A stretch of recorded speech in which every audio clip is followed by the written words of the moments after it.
You want respect. You want access. You want premium clients.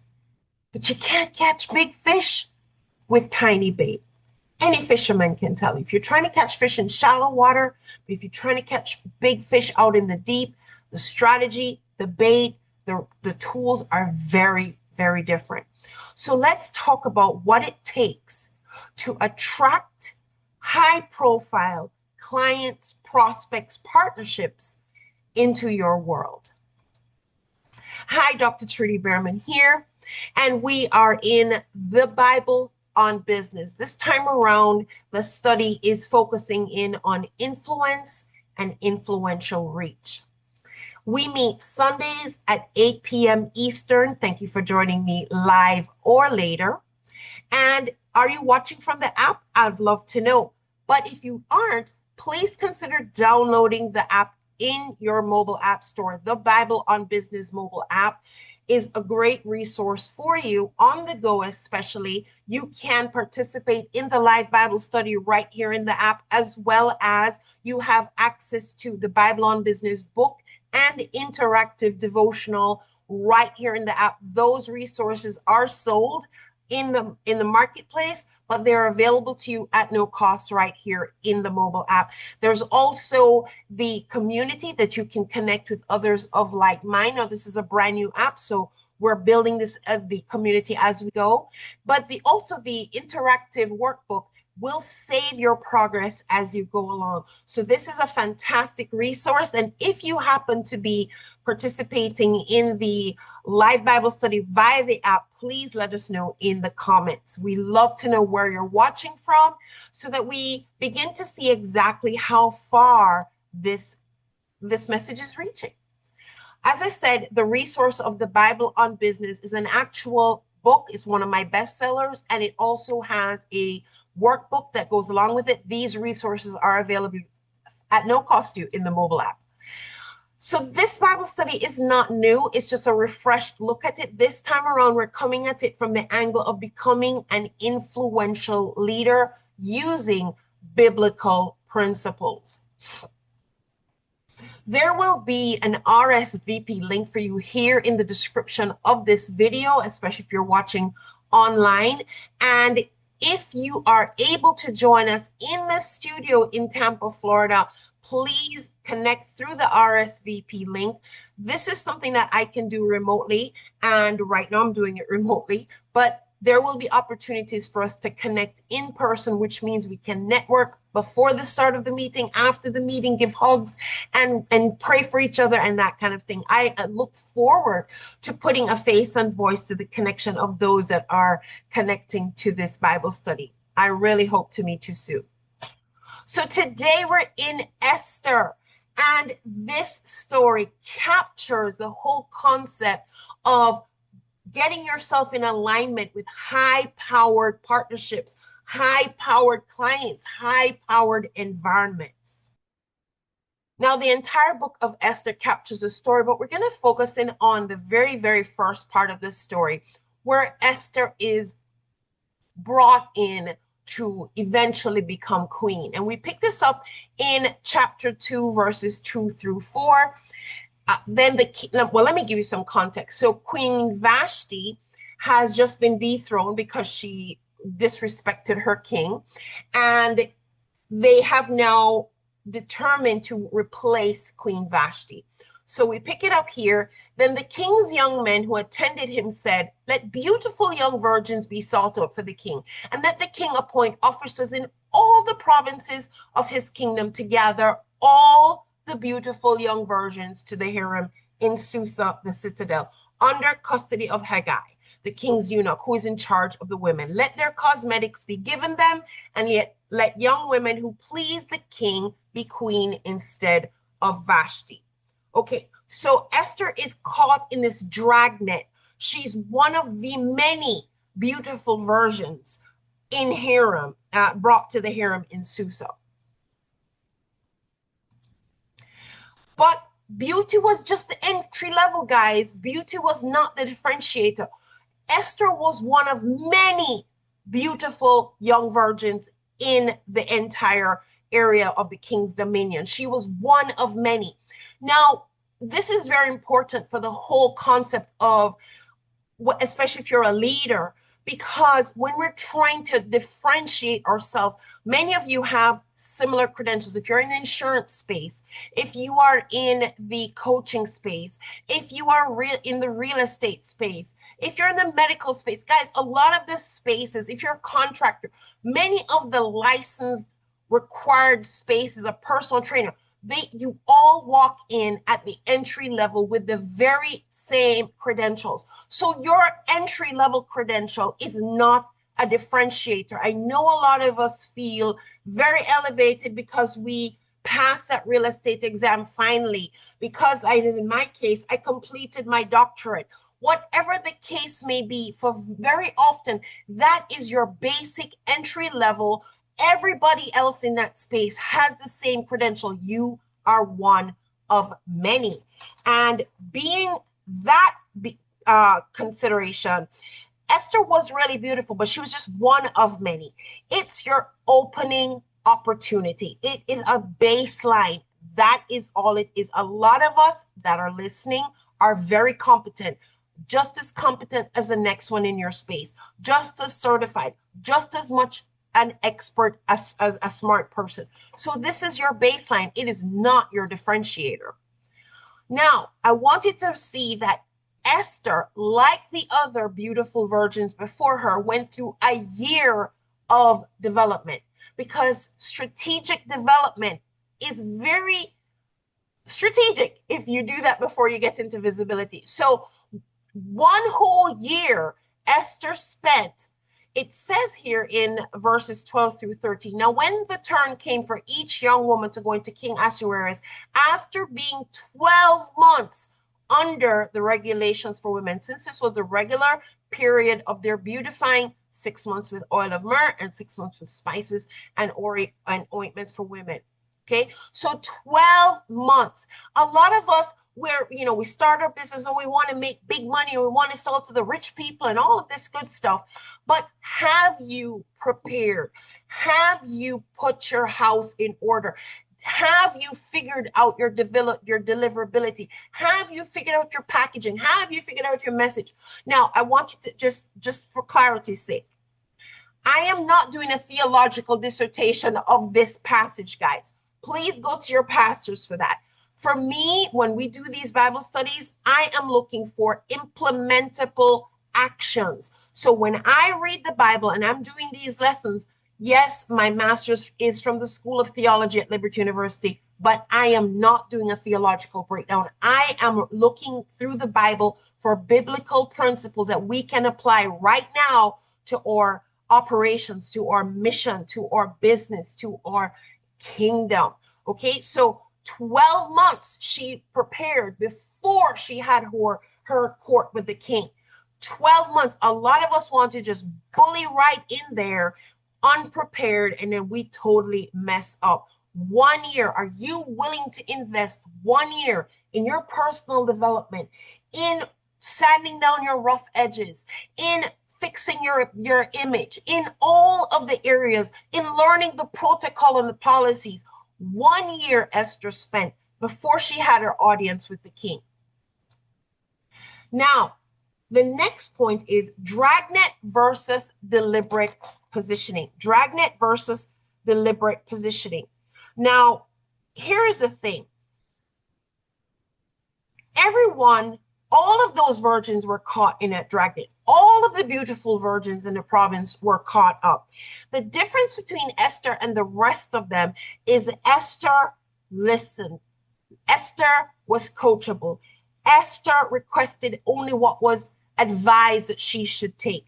All of them were taken into the dragnet, but Esther separated herself by her behavior, by her being coachable, by her being willing to listen, by not talking too much, by just getting prepared and positioned for her day in the limelight. What about you? Are you being intentional about your preparing? Are you being intentional about positioning yourself, about creating your authority signals, about earning your spot in the spotlight? Are you doing that? When the turn came for Esther, the daughter of Abihail, the uncle of Mordecai, who had taken her as his own daughter to go into the king, she asked for nothing except what Haggai, the king's eunuch, who had charge of the women, advised. Now Esther was winning favor in the eyes of all who saw her. Let's just pause there for a moment. She asked for nothing except what Haggai, the king's eunuch, who had charge of the women. Haggai was the king's wingman. He was out there scoping out the young ladies for him, and he knew exactly what the king liked. He knew exactly what was the king's taste. And when it was time for the women to get their turn to go in, they were able to choose whatever they wanted. And when we listen to our own advice and we operate from our smaller space, because these women were just taken from the province. They were not necessarily nobility. They were not from the crown. They were taken from the provinces, brought to, for 1 year, and in their own mind, what is it that they could wear anything they wanted, and they were allowed to do that. But Esther understood what was going on, and if she hoped to be queen, then her best chance was to listen to the man who knew the king very, very well. She didn't pick what she thought would be the best. This is a mistake a lot of us make when we start to do our business, when we start to run our ads, when we start to put our marketing and our websites and things together. We're designing things that we like. We're writing things that we like to read and hear. But ultimately, how are we going to attract and align with those we're called to serve if we don't design our things and wrap up the image in a way that they will be attracted to it and receive it? You're not going to attract a big fish with the location and the bait that would attract a small fish. She was going for the king. She was going to be the queen. That was her hope. That was the hope of all of the young women. So she asked for nothing except whatever Haggai suggested. That she was coachable. She listened. And here's what happened. She was winning favor in the eye of all who saw her. Now, I took the liberty of looking up what favor meant. So the meaning of favor in the dictionary, it's a noun, and it means approval, support, or liking for someone or something. An act of kindness beyond what is due or usual. Preferential treatment, special regard, and goodwill. It did not say Esther was winning beauty contests in the eyes of all who saw her. It said she was winning favor. She was winning preferential treatment. She was winning special regard. She was winning acts of kindness over and beyond what is due and usual. And that was because Esther had positioned herself to listen, to be coachable, and to understand that the person who was going to secure the crown as queen would have to be chosen by the king. And therefore, she who knew absolutely nothing, she hadn't met the king at this point, she was not in the best position to decide what the king would like. So she allowed herself to be coached. Okay. Now, what was the end result of that? It says in verse 17, the king loved Esther more than all the women. All the other beautiful women, they were all beautiful. They were all prepped for a year. They were all given the outfits of their desire to go into the king. But Esther had submitted herself to the one who knew the king best. When we are trying to understand our audience and to craft the message and to find a way to serve them, you have to come from the perspective of the audience. You have to understand what they need, what they're looking for, what are their pain points, not try and fit a square peg into a round hole. So the king loved Esther more than all the women, so he set the royal crown on her head and made her queen. And being queen comes with benefits, people. It says the king gave a great feast, and he also granted a remission of taxes to the province and gave gifts. So after spending a year of work, it paid off. Some of you are not willing to spend a year developing your craft, developing your message, developing your image, your brand for those you are called to serve. Esther did. Now, let's talk about the comfort zone, because to move towards that year of preparation, that year of change, required, in Esther's case, both a geographic and psychological shift, a shift away from everything she knew, a shift away from the comfort zone. Esther had to leave her home, her people, her environment, and even her identity. She had to grow into a royal mindset. She had to learn the posture and the protocol and the priming and all of that. And we know that she had to learn the protocol because later on, when Haman was trying to kill Mordecai, and Mordecai said to her, go to the king and ask for some favor, because who knows, you were prepared for such a time as this. She told Mordecai about the protocol. She says to go before the king without being summoned specifically is a potential execution. So she was also taught the protocol of the palace. This is what it takes to be in alignment with high-powered possibilities. We cannot take our small town origin mindset and transplant ourselves into these big experiences and think we're going to fit without some kind of polish. She went through a year of polish before she was ready to meet the king. Some of you are just not ready to even leave the comfort zone. Which brings us to high-powered partnerships require inner architecture. So in this graphic, which I chose, we see all these high-powered players looking very comfortable amongst themselves, and then this one side person who is very, very uncomfortable in that environment. You know, you might get lucky and get the opportunity to be in the exact room you want to be amongst the exact players you hope to play with, but you are not ready and you feel so uncomfortable, and it is going to show, and you will be excluded. So you really have to be ready for that opportunity when it comes. So a lot of times people think it's luck. No, it's preparation met with opportunity. So Esther was prepared to partner with power. She was prepared to partner with power, but she wasn't intoxicated by it. She wasn't, fawning like a giddy schoolgirl, right? Because during that year, she also built the internal architecture to go along with the new royal posture she was going to have. She didn't shrink in the room with the king, especially when she had to go before him, knowing it might cost her life. She didn't shrink. In fact, before she did that, she went into 3 days of fasting. But that's a conversation for another day. I'm talking about the preparation for the palace, the preparation for the power room. We have got to be prepared for that powerful encounter. Not just wing it, guys. You cannot just plan to wing it, or you will be like this gentleman looking super uncomfortable when he finally made the opportunity. Be ready to be there. We can't finish this conversation without talking about the spiritual layer, because Esther didn't do this alone.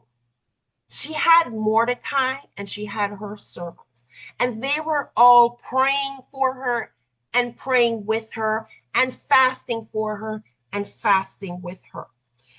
You see, Mordecai reminded her that she may have been caught up in a dragnet, but she got the crown for possibly such a time as this. And we may take for granted all the activities, all of the things, all of the experiences, some of them not so kind, not so pretty, not so comfortable, but have brought us to exactly where we are with the life experiences we have had. And maybe Maybe you are positioned for exactly such a time as this. There is somebody that you have been proximity to that needs you, that needs your message, that needs your model, that needs your experience to show them the way. You may have been positioned with all of those life experiences. Can you imagine being dragged from your home into this place? I mean, and yet it was for such a time as this, because sometimes God is going to elevate us, and we may not even realize that that dragnet and that removal from the comfort zone into a brand new environment was actually an orchestration of God to elevate us. It's not ego, guys. This is not ego. This is assignment. When Esther got that crown, it was not ego, it was assignment. We're talking about standing out from the pack. When Esther was brought in, she was one of many beautiful virgins. But in the end, she won the crown. She got the favor. She understood proximity to power. She was prepared for the palace. She was beautiful, and that was her ticket in. Yes, just like your credentials, just like your experiences, just like the job you have is your ticket in. But preparation is what got her selected. Her beauty didn't get her selected. Her beauty got her in the dragnet. It did not get her the crown. Her preparation got her the crown. Her discipline sustained her in that environment, and her courage helped her fulfill her purpose.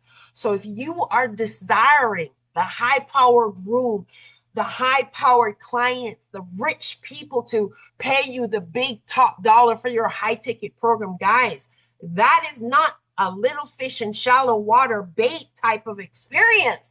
You are talking about prepping the rigs, getting the right boat, and going out into the deep, deep fish area to fish for the bigger fish. This is not the same experience. And you may have already outgrown your current level. I know I outgrew mine. And are you actually willing to submit to the refinement, the polish of the next level? Are you ready to catch the big fish? I know you wish for it, but are you tooling up? Are you being polished and prepped and learning the protocol? It's not about wishing, guys. This is about preparing and polishing and learning. This is what it is, because the opportunity may already be circling you. And are you ready for that opportunity? The question is, are you growing into it so that you, when you find it, you can actually hold your place there? I'm going to say something that may actually sting a little. Esther was not the only beautiful woman in that place. So if you think beauty or credentials is going to get you where you want to be, or for you to become the go-to preferred niche dominator, the person who is really going to be the name that everyone recognizes for the thing that you do, I'm sorry, it's not just going to be your beauty. It's not just going to be your credentials. It's not going to be your talent or your expertise. It's going to be a little bit more than that. It may take favor. It may take polish. It may take preparation. It may take a year. It may take you leaving your comfort zone. It may take you submitting to coaching. It may even feel confusing at the beginning. But if you're hoping to be in alignment with high power places, high power people, high power prospects, high powered experiences, then be like Esther. Be like Esther. And remember, beauty or your credentials is just the entry level. It's not the differentiator. You may need a year or more of not only preparation, but strategic development. Because if you gain that visibility without that, you may have notoriety, but embarrassingly so. The dragnet can be your opportunity for deliberate positioning. And when you exit the comfort zone, you may have to do so both geographically and psychologically. And remember, high-powered partnerships require that inner architecture. So you have the confidence and the stride and the readiness to be in that room with the power players. Do not ignore the spiritual level. Stay in the word of God. Understand that he is in charge and he ordains even the dragnet that drags you out of your comfort zone. It's even ordained by him, but it might be just exactly that, because you wouldn't have left on your own accord, would you? It may be just that it takes to position you for such a time as this. Dr. Trudy Beerman here. I hope you will join me next week. Next week, we're going to talk about how content builds your kingdom, aka your niche for niche domination, how content builds your kingdom. Dr. Trudy Beerman here. This is the Bible on Business Bible study, focusing in on building influential reach, learning influence through biblical principles. I look forward to connecting with you. Please leave a comment. I will honor your time and respond.